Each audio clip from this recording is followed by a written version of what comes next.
പറയും റസൂൽ നബി നാളെ പരലോകമിനി പോലെ. പറയും റസൂൽ നബി നാളെ പരലോകമിനി പോലെ.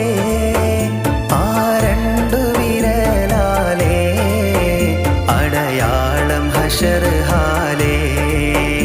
ആ രണ്ടു വിരലാലേ അടയാളം ഹശർ ഹാലേ.